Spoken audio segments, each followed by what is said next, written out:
Eu havia falado ontem, repetimos hoje, que o reino de Deus é das crianças. As crianças, costumamos dizer que elas são o futuro da igreja, mas na verdade não, elas são a igreja. Porque se há algum exemplo de ser humano que nós devemos imitar é o das crianças, né, que tem um coração puro. E Jesus falou: vinde a mim os pequeninos, porque dos tais é o reino de Deus. Amém? Então devemos nos espelhar nelas, ser um pouco mais como elas, e não de maneira nenhuma afastá-las da fé. Quanto mais contato com a fé em Cristo elas tiverem, melhores pessoas elas serão. Amém, queridos? Então eu gostaria que você abrisse agora rapidamente a sua Bíblia no livro do profeta Jeremias, no capítulo 18, versículos de 1 a 10.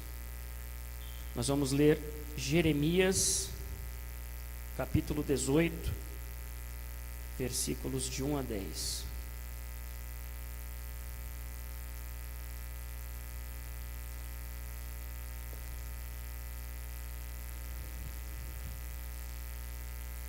Todos acharam?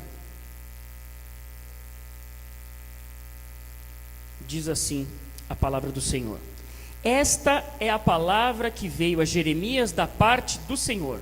Vá à casa do oleiro e ali você ouvirá a minha mensagem. Então eu fui à casa do oleiro e o vi trabalhando com a roda. Mas o vaso de barro que ele estava formando estragou-se em suas mãos.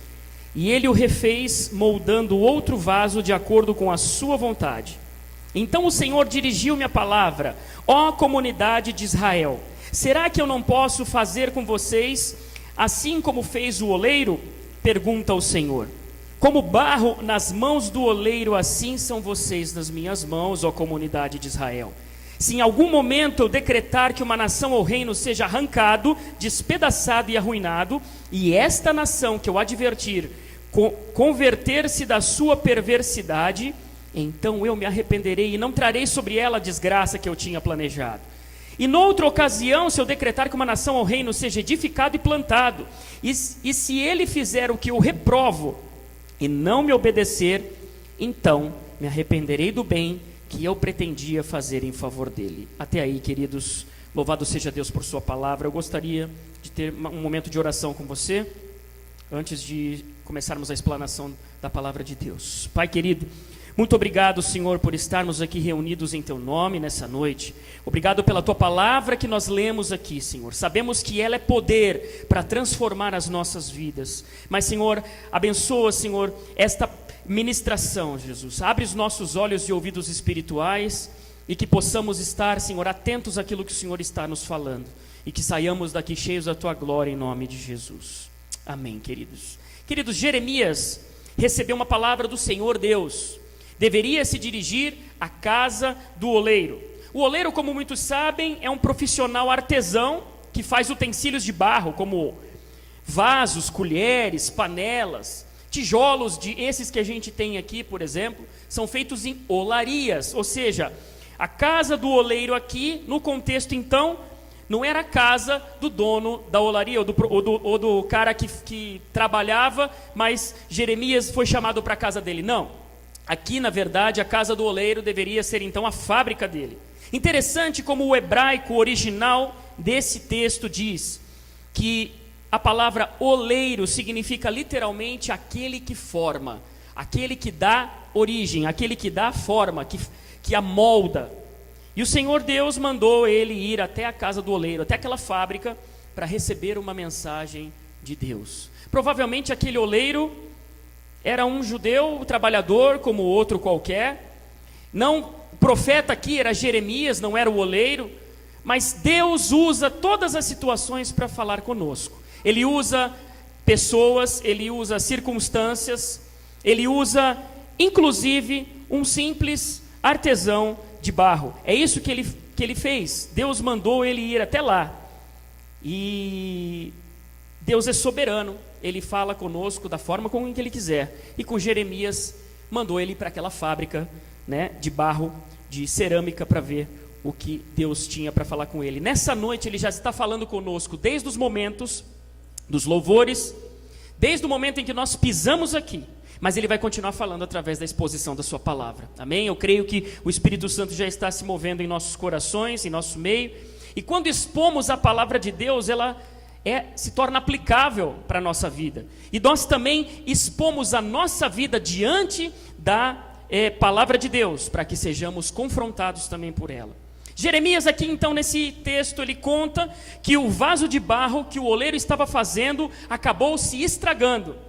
Mas olha que interessante, o que mostra aqui é a fragilidade do material e não a imperícia do oleiro. O oleiro era bom, mas o barro estava frágil e se quebrou. O que o oleiro faz? Pega aquilo tudo, despedaça e faz outro barro. Foi isso que Jeremias recebeu da parte do Senhor, vendo uma coisa simples, uma profissão simples, uma manufatura de uma cerâmica, e Deus ali lhe deu uma mensagem.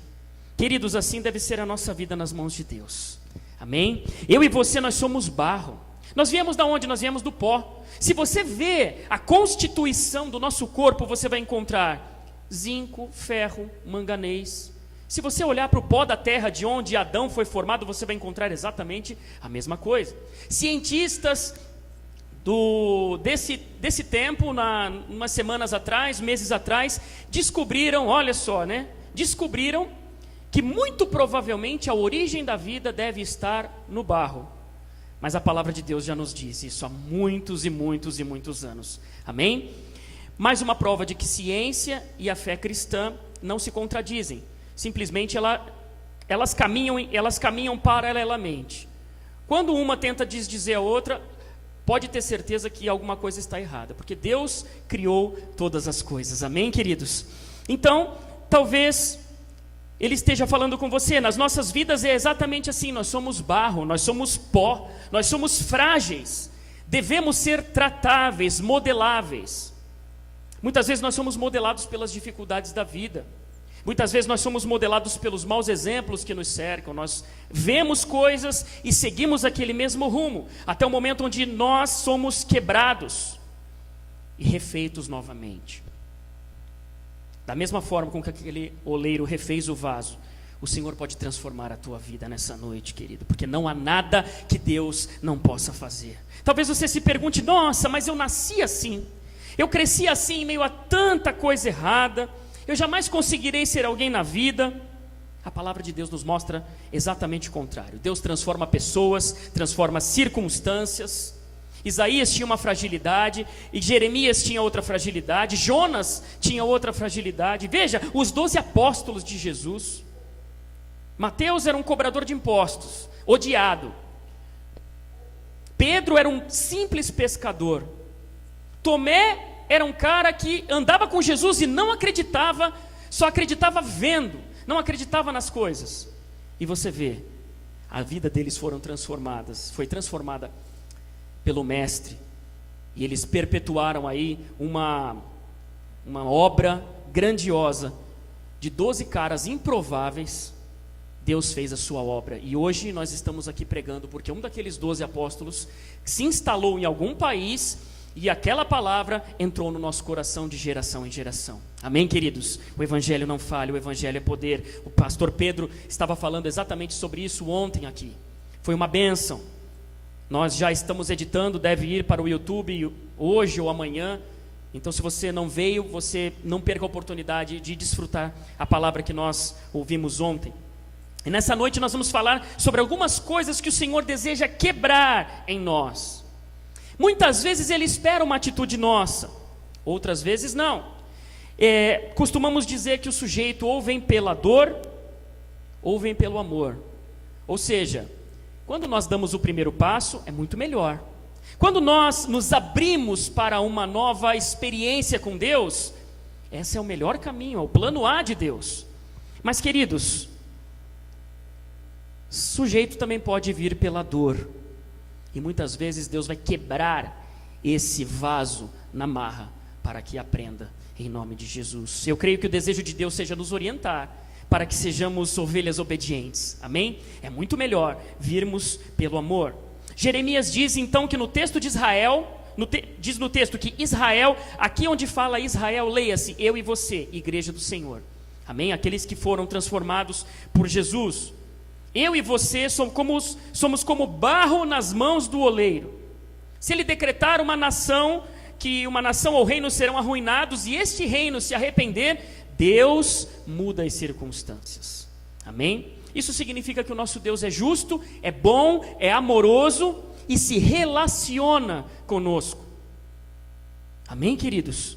O Senhor se relaciona conosco, Ele tem seu plano infalível, Ele tem o controle e o governo sobre todas as coisas, mas Ele se revela a nós. Diz a palavra, numa linguagem poética, que Deus se arrependeria então de fazer o seu decreto e traria a bênção e a paz para aquele que se arrepende, para aquele que se volta para Ele. É uma linguagem poética, Deus não se arrepende de nada. Deus já tem todas as coisas nas suas mãos, mas Ele se relaciona conosco. Ele fala a nossa linguagem para que nós o entendamos. E nessa noite o Espírito Santo quer dizer para você que você só vai entender as coisas de Deus por meio de Cristo nosso Senhor.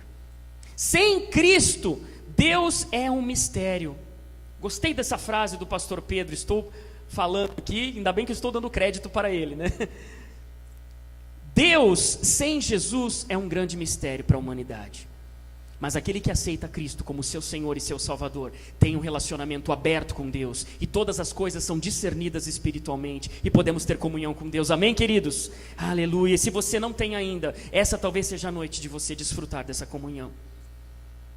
Deus é soberano, mas Ele se revela. Inclusive, Deus é soberano, vou repetir, mas Ele se revela a nós usando inclusive as nossas decisões. A soberania de Deus caminha junto com a responsabilidade do homem pelos seus próprios atos. A primeira coisa que Deus gostaria de quebrar essa noite, talvez em mim e em você, é a nossa incredulidade, a nossa falta de fé. O principal ingrediente para conhecermos a Deus e nos relacionarmos com Ele é a fé.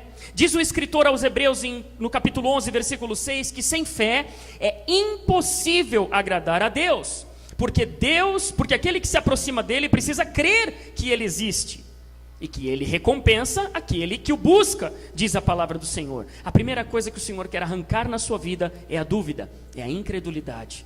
Tudo aquilo que está escrito aqui, você pode pôr Deus à prova. Você pode fazer uma pergunta para Deus: Deus, se revele para mim, porque eu estou lendo aqui e vi que o Senhor faz isso, isso e aquilo.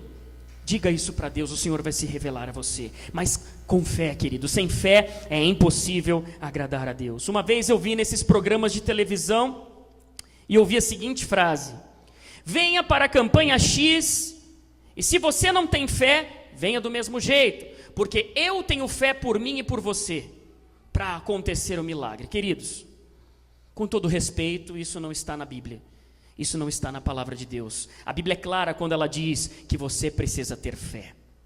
A fé é o ingrediente que move o coração de Deus.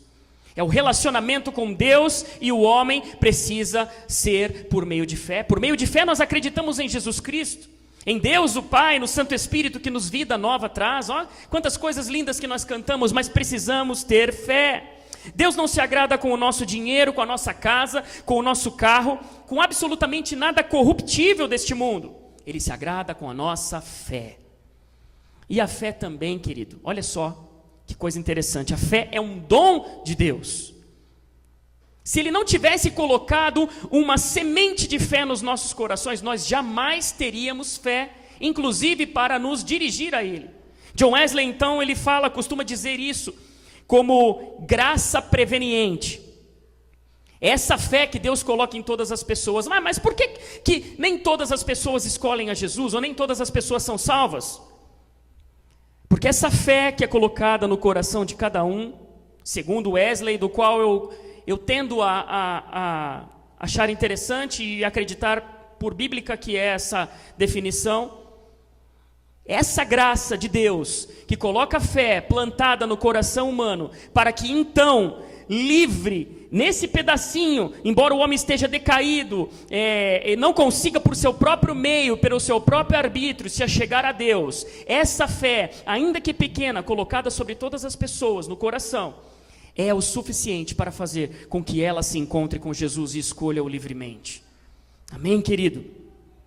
Não se pode esperar nada de bom que venha do ser humano. O ser humano é corrompido desde a queda.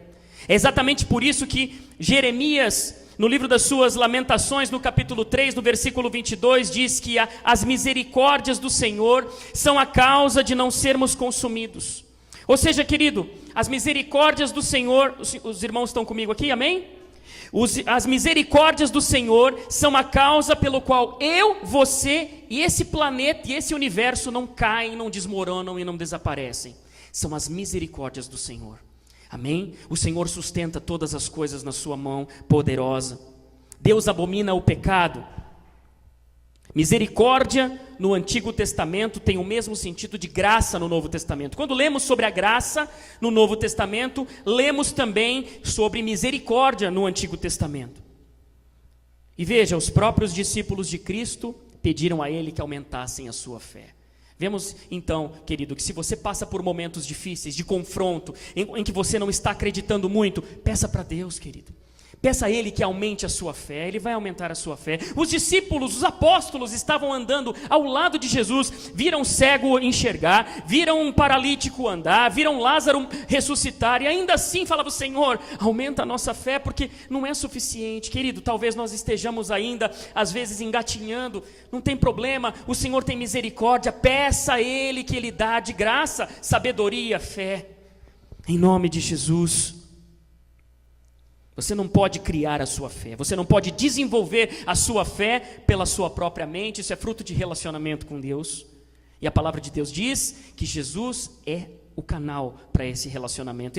Jesus diz: eu sou o caminho, a verdade e a vida. Ninguém vem ao Pai senão por mim. Ou seja, não há outro, não há outra, não há qualquer coisa que possa nos colocar diante de Deus, a não ser Jesus. Ele é o mediador. E fé é a certeza das coisas que não se veem. Se você precisa ver para crer, então você já não tem fé.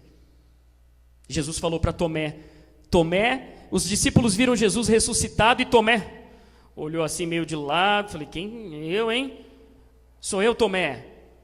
É o Senhor mesmo? Aquele cara desconfiado, né?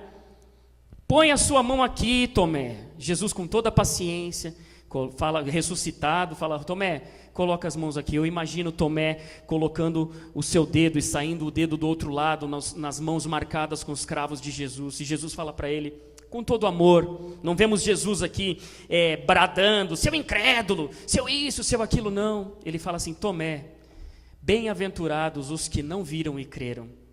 Ou seja, é um ensinamento para nós. Deus nos ama, mas Ele deseja que nós tenhamos fé, para acreditar antes de vermos alguma coisa. Amém, queridos? Peça a Deus fé para dirigir a sua vida por aquilo que você não consegue ver. Peça fé para você confiar em Deus. Peça fé que você necessita, porque Ele vai agir, mesmo em circunstâncias difíceis ou impossíveis que você esteja vendo. O nosso Deus é especialista em coisas impossíveis, amém? Quantos creem nisso nessa noite? Amém.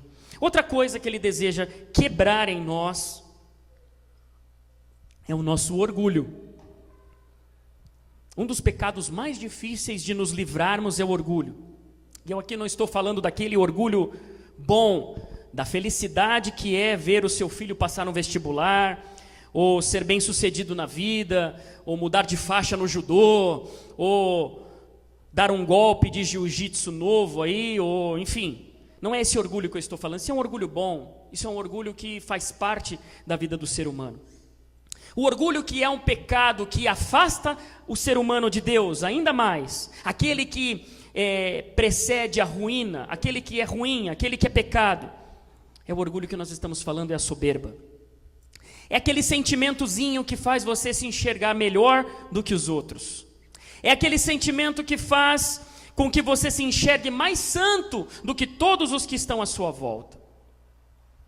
É aquele sentimento que você se sente merecedor da graça de Deus. Merecedor, quando a palavra de Deus diz que nós não merecemos. Amém? Nós não merecemos a graça de Deus. Ele nos ama porque Ele é gracioso. Não temos nada para oferecer a Deus. E Deus não deve nada para nós. Amém? Mas ainda assim, Aqueles que se sentem merecedores, ou aqueles com a síndrome de Deus, com aquele sentimento de prepotência, que se acham donos da verdade.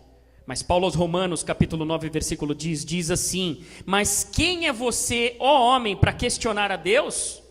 Acaso aquilo que é formado pode dizer ao que formou: por que me fizeste assim?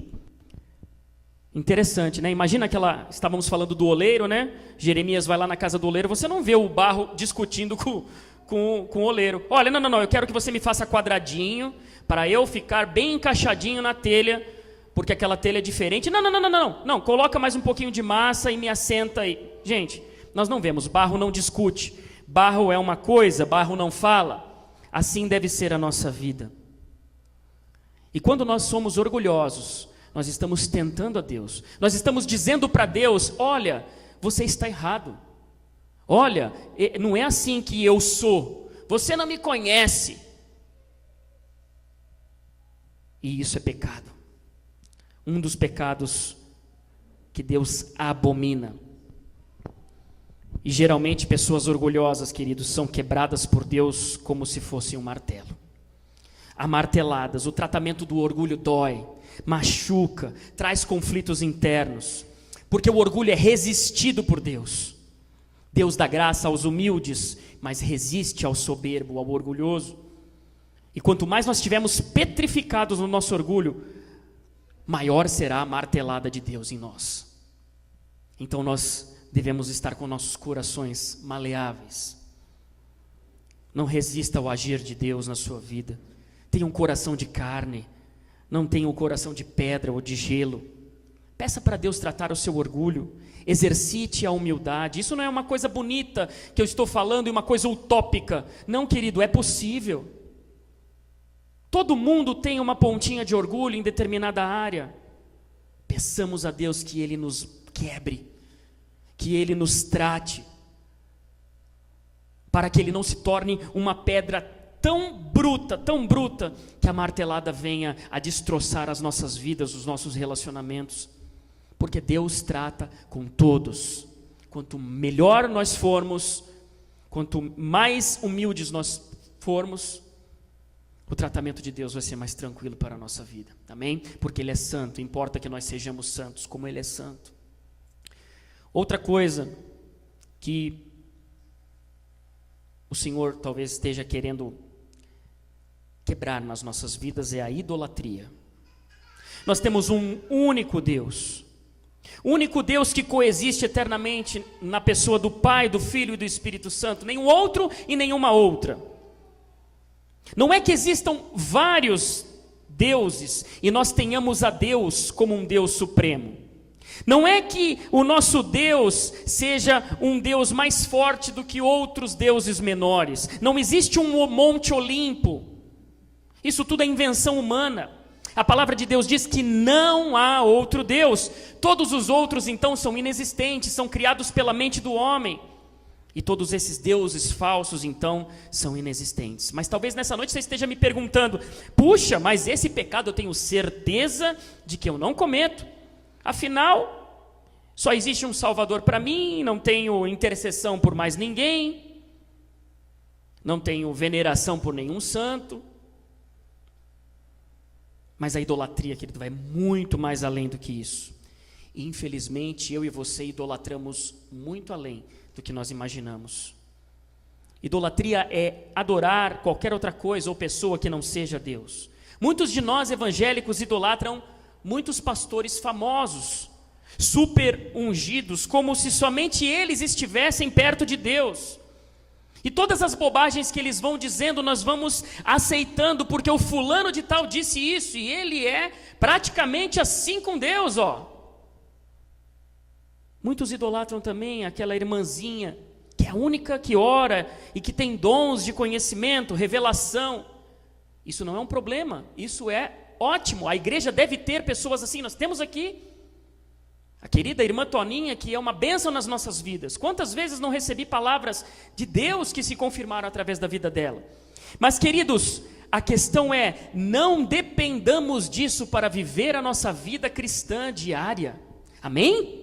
É claro que eu quero uma palavra, se Deus mandar falar, eu vou falar e vou receber a palavra. Mas eu não posso depender disso para me trocar, para mudar de emprego, eu não preciso ir em alguém sempre que eu estou precisando ouvir alguma coisa. A palavra de Deus está aqui escrita, imutável. Amém, queridos? E muito sutilmente vamos criando mediadores entre nós e Deus. O alerta de Deus para mim e para você nessa noite é que a gente não dependa disso para viver a nossa vida. Quando Davi foi enfrentar Golias, a primeira coisa que Saul colocou sobre ele, uma armadura gigante, pesada, que fez ele andar como se fosse um robô. Ele perdeu a mobilidade. Estavam querendo colocar sobre ele algo que não era para ele. Querido, não viva da fé dos outros, viva do seu relacionamento com Deus, amém? Viva intensamente aquilo que o Senhor colocou sobre a sua vida. Cada crente tem uma missão e um chamado diferente.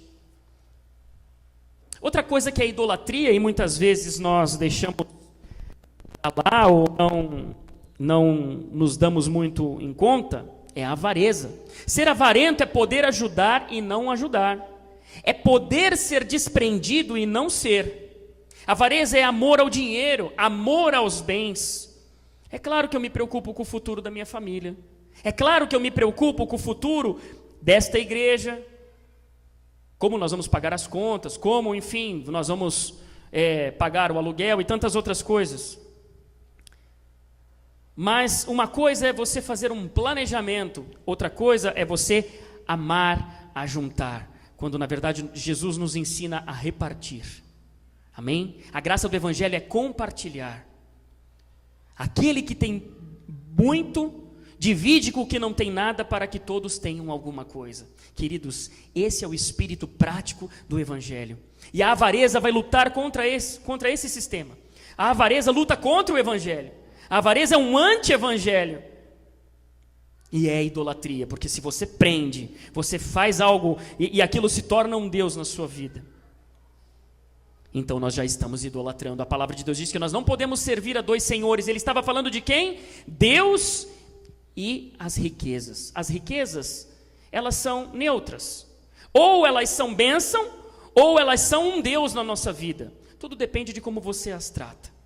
Que os nossos bens, o nosso dinheiro, o nosso carro, a nossa casa, sejam os nossos escravos, os nossos servos, e não ao contrário. Não sirva o dinheiro, ele deve servir você. Amém, queridos? Em nome de Jesus. Outra coisa que é idolatria, a ganância. Ser ganancioso não é ser grato por aquilo que você tem e desejar um pouco mais. Eu sou graduado, mas eu quero fazer um mestrado, então isso não é ser ganancioso. Ser ganancioso é almejar desenfreadamente tudo aquilo que você não pode ter no momento, a qualquer preço, passando por cima de quem quer que seja, inventando a história que tiver que inventar. Afinal de contas, olho por olho, dente por dente. Afinal de contas, o mundo é dos espertos. Isso é ganância. Ganância é pecado, é idolatria. Amém? O Senhor deseja nos tratar. E muitas vezes, querido, essas coisas não são coisas que estão lá no mundo, longe de nós. Não. Muitas vezes, o Senhor quer tratar conosco para que nós sejamos os mais parecidos com Jesus possível. Porque esses pecados batem à nossa porta todos os dias. Mas nós podemos dizer não. As crianças vão apresentar aqui um número muito lindo, onde elas vão falar que escolhem a Deus. Quantas tentações vêm, as propostas vêm mesmo. Mas nós devemos dizer não, eu escolho o Senhor. Amém, queridos? Essa é a grande sacada do Evangelho. Outra coisa que precisa morrer em nossa vida, nós já estamos caminhando para o final, não quero cansar muito você. Outro pecado que precisa morrer na nossa vida é a imoralidade. Imoralidade na palavra de Deus não é só coisas relacionadas a sexo, adultério, fornicação, prostituição, enfim, mas também conversas insidiosas, indecentes, maldade. Tudo isso está lá em Colossenses 3. Se você quer saber muitas coisas que são pecado e que a conduta cristã não combina, vai lá em Colossenses 3 e dá uma lida. Gálatas 5 também. Essas corrompem os bons costumes, a aparência do mal. Não sou eu que sou o seu juiz, querido. Não sou eu que vou dizer, essa palavra pode, essa expressão já não pode. Olha, se você falar isso, pode. Não, você sabe qual é a sua intenção e você sabe como fugir disso. Imoral, então, é aquele que não se comporta, de acordo com um dicionário aí informal, talvez. Imoral é aquele que não se comporta conforme o padrão moral estabelecido por uma sociedade. Isso é uma meia-verdade, porque para nós cristãos que obedecemos a palavra do Senhor é um pouco diferente. Se a sociedade começar a alargar os seus conceitos de moralidade, a Bíblia continua a mesma. A Bíblia continuará sempre a mesma e dizer, não, isso é imoral, isso é pecado. Ah, mas não tem problema, já está legalizado. Não, mas a palavra de Deus diz que não é. Algumas coisas são inegociáveis na nossa vida. Fujamos da imoralidade em nome de Jesus. Amém, queridos? Por fim, uma coisa que o Senhor quer quebrar em nós, nesta noite, é a nossa instabilidade espiritual. A palavra de Deus nos exorta a sermos firmes e constantes. É claro que nós pecamos todos os dias, e quem dizer que não peca todo dia está mentindo. João disse isso. Apóstolo João diz, aquele que diz que não peca é um mentiroso, porque todos nós pecamos todos os dias. A questão é, nós temos um advogado, Jesus Cristo, onde nós podemos confessar a Ele e sermos perdoados quantas vezes nós pecarmos. Mas é certo também, queridos, que o Senhor nos perdoa sempre que nós nos arrependemos, e arrependimento é deixar a prática do pecado, deixar o pecado, fazer de tudo para não cair novamente, pelo menos no mesmo pecado. O crente espiritualmente instável é aquele que hoje está firme com Deus, vai em todas as programações, todas as vigílias, culto, célula, mas amanhã, acorda, amanhece o dia, já cai de cabeça no pecado, no vício, e amanhã depois ele já está novamente firme. Não, mas eu estou restaurado, e vive uma montanha russa espiritual. O Senhor diz que não tem prazer naquele que retrocede. Amém, queridos? Sejamos firmes e constantes. Viva intensamente na presença de Deus. E pense, é melhor você estar ali nos 70%, mantendo a sua coerência e a sua estabilidade, do que você viver essa montanha russa e estar lá no 99,9, depois você vai por menos 10. Seja firme e constante na presença do Senhor, amém? Frequente os cultos, seja abençoado, visite uma célula. Nós temos 2 células, onde nós podemos ali, numa roda informal, falarmos coisas maravilhosas da presença do Senhor, cantamos, comemos juntos também, né? Porque isso é muito bom, né? Comunhão, né? Comemoração, hoje nós estamos comemorando, né? O nosso 4º aniversário. Aliás, comemorar significa comer e orar, na junção do latim aí, tradicional. Então é isso que nós vamos fazer. Nós estamos orando agora, por enquanto, falando sobre Deus, a palavra, e mais tarde nós vamos comer. Vai ter um bolinho especial para nós no final dessa reunião. Então, querido, viva intensamente na presença do Senhor. Tenha em mente que nada vai substituir a glória de Deus na sua vida. Não desista, não pare, não retroceda. E vamos seguir juntos para o alvo. E se você não consegue sozinho, eu estou aqui para te ajudar. Os irmãos estão aqui para te ajudar uns aos outros. Aqui não é lugar de tribunal, aqui não é lugar de julgamento, de bater martelo. Aqui é lugar de estarmos juntos, caminhando, segurando os que estão caindo, sendo firme, sendo rocha para aquele que está se perdendo, mas também ser perdoado por aquele que precisa. Talvez eu tenha feito alguma coisa que você não gostou. Aqui é um ambiente para sermos perdoados também. E nesse ambiente, o Senhor vai moldando uns aos outros e manifestando a sua glória. Amém, queridos? Como vaso nas mãos do oleiro, assim somos nós. Deixemos o Senhor trabalhar nas nossas vidas, amém? Em nome de Jesus, vamos curvar as nossas cabeças, fechar os nossos olhos e pedir que o Senhor nos dê graça, nos abençoe. Se você precisa confessar um pecado a Deus, faça isso. Eu não vou pedir para você apontar que pecado que é, mas fale com Ele agora. Em nome de Jesus, enquanto oramos, ore também com Ele e peça perdão pelos seus pecados. Senhor Jesus, muito obrigado, Senhor, por estarmos aqui reunidos em Teu nome.